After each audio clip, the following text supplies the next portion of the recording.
मेरी शादी वाले दिन मेरा 14 साल का देवर बहुत खुश था। मैंने हमेशा उसे अपना छोटा भाई समझा था और वह भी मुझे भाभी माँ कहकर पुकारता था। पति के मौत होने से कुछ दिन बाद मुझे अकेले सोने में डर लगता, तो मैं अपने देवर को अपने साथ बेड पर सुलाने लगी। सर्दियों की रातें थीं और एक बिस्तर में मुझे देवर के साथ सोना बहुत अजीब सा लगता था। देवर मुझसे काफी छोटा था। वो 14 साल की उम्र में भी 25 साल का जवान लड़का लगता था। पति के मौत के बाद मैंने बहुत मुश्किल से ही गुजारा किया था, लेकिन कब तक मैं इस तरह गुजारा करती। उस रात सोचा कि एक बार देवर को आजमा के देखती हूँ। आधी रात हुई तो देवर को हिलाकर देखा तो वह गहरी नींद में था, लेकिन वह हाथ लगाते ही मेरी आंखें फटी के फाटी रह गईं, क्योंकि मेरा देवर का 7 इंच मेरे हाथ लगी गलती से। दोस्तों, कहानी को पूरा सुनिएगा, बहुत ही इंटरेस्टिंग कहानी है। और चैनल पर पहली बार आए हैं तो काली मोरल स्टोरी को सब्सक्राइब कर लें। दोस्तों, मेरी शादी के दिन आरो बेहद खुश था। उसे हमेशा मैंने अपने छोटे भाई की तरह समझा था और वह भी मुझे प्यार से भाभी माँ कहकर पुकारता था। उसके मासूम चेहरे और नटखट हंसी में ऐसी खुशी थी कि जैसे उसे सच में एक नई माँ मिल गई हो। लेकिन इस खुशी भरे दिन के कुछ ही समय बाद मेरे जीवन में दुख का अंधेरा छा गया। मेरे पति का अचानक निधन हो गया और उनके जाने के बाद घर में मैं बिल्कुल अकेली पड़ गई। आरो ही मेरा सहारा था, लेकिन फिर भी मुझे रात को अकेले सोने से डर लगता था। ठंडी सर्दियों की रातें लंबी लगतीं और मेरे मन में एक अजीब सी बेचैनी भर जाती। कुछ रातों से मैंने उसे अपने साथ बिस्तर पर सुलाना शुरू कर दिया था, ताकि इस अकेलेपन और डर से थोड़ी राहत मिल सके। आरो की उम्र भले ही 14 साल थी, पर उसकी कदकाठी और समझदार स्वभाव उसे उससे कहीं बड़ा दिखाते थे। पति के जाने के बाद जैसे तैसे मैं इस दुख से जूझती रही, लेकिन मन की उथल पुथल को दबाना आसान नहीं था। उस रात भी मन में अजीब सी बेचैनी लिए मैं सोने की कोशिश कर रही थी। आधी रात को अचानक जागकर मैंने आरो को देखा। वह गहरी नींद में था, मासूम और निश्चल। उसे देखते ही मेरी आंखें भर आईं। इस छोटे से बच्चे ने भी अपने भाई को खो दिया था और फिर भी वह मेरे साथ मजबूती से खड़ा था। मुझे अपनी माँ की बात याद आई, जो हमेशा कहती थी कि बेटा, देवर को हमेशा बेटे जैसा समझो, लेकिन दूरी बनाए रखो। वह बड़ा होगा तो तुम्हारे और उसके बीच की लाजिम सीमाएं और स्पष्ट हो जाएंगी। मेरे मन में उन बातों का अर्थ अब और भी गहरा हो गया था। मुझे आरो का ध्यान रखना था, उसकी मासूमियत का मान रखना था। माँ अक्सर समझाया करती थीं कि बेटा, देवर के साथ कुछ फासला बनाए रखो। कोशिश करो कि वह तुम्हारे कमरे में बिना जरूरत ना आए। तुम एक शादीशुदा लड़की हो, तुम्हें अपनी और अपने परिवार की इज्जत का ख्याल रखना चाहिए। माँ की इन बातों को सुनते समय मुझे ऐसा लगता था कि वह आरो के बारे में कुछ ज्यादा ही बुरा सोच रही हैं और मैं उनकी बातों से नाराज हो जाती थी। लेकिन अब जब पति को खोकर मैं बेसहारा हो गई थी, माँ की बातों का मतलब समझ में आने लगा था।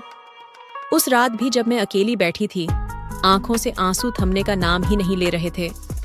मेरे दिल में दर्द की लहरें उठ रही थीं कि मेरे पति मुझे इस दुनिया में अकेला छोड़कर चले गए। मैं कभी सोच भी नहीं सकती थी कि वह मुझे आरो के सहारे छोड़कर चले जाएंगे। रात के 12 बज चुके थे और आरो अभी तक घर नहीं लौटा था। शायद वह अपने भाई के रिश्तेदारों के साथ था और मुझे यह सोचकर कुछ राहत मिली कि वह घर नहीं आया। उसकी गैर मौजूदगी में मुझे एक तरह की राहत महसूस हुई। उस वक्त माँ की बातों का असर मेरे दिल में गहरा होता जा रहा था। तभी अचानक दरवाजे पर दस्तक हुई और मेरा दिल तेजी से धड़क उठा। डरते हुए मैंने सोचा कि कौन हो सकता है, लेकिन बाहर से आरो की आवाज आई, भाभी, दरवाजा खोलिए, मैं हूँ। उसकी आवाज सुनकर मेरे दिल में अजीब सी घबराहट हुई। मैंने हिम्मत जुटाकर दरवाजा खोला और उस बड़े सुनसान से घर में सब कुछ जैसे वीरान सा लगने लगा। आरो अंदर आया और मासूमियत से पूछने लगा, भाभी, आपने खाना खाया?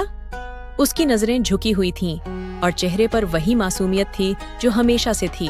उस पल मैंने खुद को समझाया कि आरो एक मासूम बच्चा ही तो है। उस अकेली रात में मुझे उसका साथ और उसकी चिंता ही मेरे लिए सहारा बन गई। आरो के हाथ में एक थैली थी और उसमें होटल से लाए हुए चावल थे। उसने एक प्लेट में चावल निकाले और मेरे सामने रख दिए। उसके चेहरे पर चिंता और मासूमियत की झलक साफ थी। भाभी, मुझे खाना बनाना नहीं आता, लेकिन आपके लिए बाहर से लेकर आया हूँ। आप कुछ खा लीजिए, वरना आप यूं ही भूखी रह जाएंगी, उसने कहा। उसकी आवाज में एक अजीब सा दर्द था। उसने मेरी तरफ देखा और रुंधी हुई आवाज में कहा, मैं अपने भाई के बाद आपको नहीं खोना चाहता। आरो की आंखों में भी आंसू थे। वह मुझे माँ जैसा मानता था और उसकी यह भावना मुझे भीतर तक छू गई। लेकिन फिर भी माँ की बातें मेरे दिल से निकल नहीं पा रही थीं। उसने मेरे आंसू पोंछते हुए कहा, भाभी, आपको फिक्र करने की जरूरत नहीं है। मैं आपका सहारा बनूंगा। आप इस घर से कभी मत जाना। उसकी बातें सुनकर मेरा दिल भारी हो गया। वह बड़े जज्बाती अंदाज में मुझसे बात कर रहा था और मेरी आंखों में उसकी इस मासूम चिंता ने एक नई उम्मीद की झलक दी। फिर उसने कहा, भाभी, आप इस कमरे में सो जाएं। दूसरा कमरा तो छत के करीब है। मुझे नहीं लगता कि आपको वहां रहना चाहिए।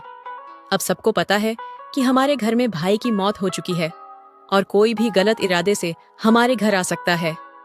उसकी इतनी समझदारी भरी बात सुनकर मैं हैरान रह गई। सोचने लगी कि इतनी छोटी उम्र में उसे कैसे ये सब बातें सूझ रही हैं। लेकिन फिर भी उसकी बातों में तर्क था और उसकी चिंता ने मुझे उसकी बात मानने पर मजबूर कर दिया। मैं उसके कमरे में चली गई। आरो का कमरा दूसरी ओर था, जबकि मैं और मेरे पति हमेशा छत के पास वाले कमरे में रहते थे। कमरे में कदम रखते ही सब कुछ अजीब सा लगने लगा। आज पहली बार मैं अपने कमरे से बाहर किसी और कमरे में थी, लेकिन जैसे ही मैंने कमरे का दरवाजा बंद किया और नजरें उठाईं, वहां एक चीज थी जिसने मेरी आंखें फटी की फटी रह गईं। आरो की उम्र 14 साल थी और मुझे यकीन नहीं हो रहा था कि उसने जो किया था वह एक छोटे बच्चे के लिए नहीं, बल्कि किसी बड़े और समझदार आदमी के जैसा था। उसकी बातों में कुछ ऐसा था जिसे सुनकर मुझे उसकी मासूमियत और समझदारी पर हैरानी हो रही थी। वह बच्चा, जो आम तौर पर मेरी नजर में छोटा सा दिखता था, अब मुझे एक परिपक्व और सोच समझकर बोलने वाला लग रहा था। आरो के कमरे में कदम रखते ही मुझे एक अजीब सा एहसास हुआ। मैंने देखा जो कुछ मैंने छुपा रखा था वह वहां कैसे पहुंच गया। मेरी सारी चीजें बेतरतीब सी पड़ी थीं और एक पल के लिए मुझे लगा कि यह सब कुछ आरो ने किया है। ये बात मुझे बहुत अजीब लगी और मैं सोचने लगी कि सुबह होते ही इसे इस बारे में सवाल करूंगी। फिर मेरी आंखों में नींद की झपकी आ गई और मुझे लग रहा था कि शायद चावल खाने के बाद मेरी नींद आ गई। मैंने दरवाजा अंदर से लॉक कर लिया और सोने की तैयारी की।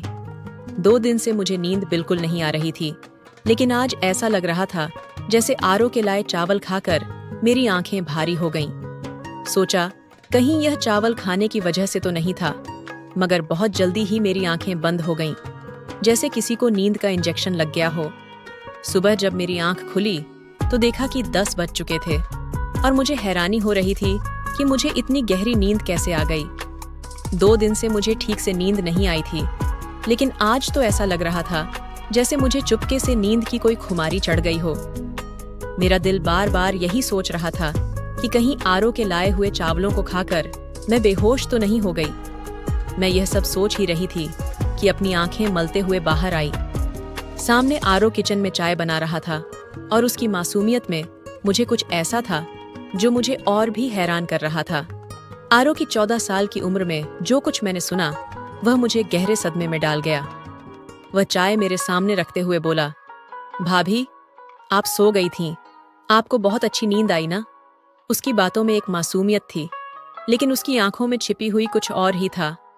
मुझे बहुत बुरा लगा और मैंने फीकी आवाज में जवाब दिया, हाँ, आज मुझे बहुत नींद आई। वह तुरंत बोल पड़ा, तो क्यों नहीं आती भाभी? मैंने आपको चावलों में नींद की गोली मिला दी थी। मैंने अपने दोस्त को बताया था कि मेरी भाभी को नींद नहीं आती, तो उसने कहा था, इनको चावलों में नींद की गोलियां मिला दो, इससे यह आराम से सो जाएंगी। उसकी बातों ने मुझे हैरान और परेशान कर दिया। आरो, तुम ऐसा सोच भी कैसे सकते हो? मैंने चिल्लाते हुए कहा, तुम अपनी भाभी को बेहोश करना चाहते थे? मेरा दिल एकदम ठंडा पड़ गया। वह जल्दी से बोला, नहीं भाभी, मैं तो आपको बस अच्छी नींद देना चाहता था। अब आप तो तरोताजा लग रही हैं। ये लो, चाय पिएं। उसने चाय मेरे सामने रखी और मैं उस पर शक करने लगी। तुमने इसमें कुछ मिलाया तो नहीं? मैंने उसे घूरते हुए पूछा। वह कसम खाते हुए बोला, भगवान की कसम भाभी, मैंने तो आपकी नींद के लिए ही गोलियां मिलाई थीं। आप कहें तो मैं यह चाय खुद पी लूंगा, हम आधी आधी पी लेते हैं। उसने चाय के गिलास से एक घूंट भरते हुए मुझे दिखाया। मुझे उसकी बातों पर यकीन हुआ और मैंने सोचा कि शायद वह सच बोल रहा है। मैंने कहा, ठीक है, मुझे माफ कर दो, मैं तुम्हारे बारे में शक्की हो जाती हूँ। लेकिन फिर भी मैं उसके चेहरे को देखती और उसकी मासूमियत पर यकीन करने लगती। लेकिन जो कुछ मैंने उसके कमरे में देखा था वह मेरे दिल से नहीं निकल रहा था। उस कमरे में जो था उसकी कोई माफी नहीं थी। मैंने सोचा कि अब मैं उस पर क्या विश्वास कर सकती थी। थोड़ी देर बाद आरो ने खुद ही मुंह खोल दिया और उसकी बातों ने मुझे हिलाकर रख दिया। भाभी, मैं आपके जेवर बेचना चाहता हूँ, उसने बड़ी संजीदगी से कहा। मेरा एक जानने वाला और ईमानदार अंकल है, वह हमारे जेवर बेचकर हमें बहुत सारे पैसे दिलवा देगा। हम उन पैसों से एक नया घर खरीद लेंगे। इस किराए के घर में हम कब तक रहेंगे? मालिक परसों किराया लेने आएगा और हमारे पास पैसे नहीं हैं। आरो की बात सुनकर मैं हैरान रह गई।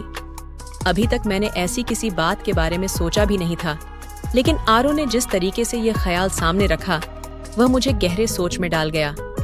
समीर, तुम्हें यह ख्याल कैसे आया? मैंने उसे चौंकते हुए पूछा।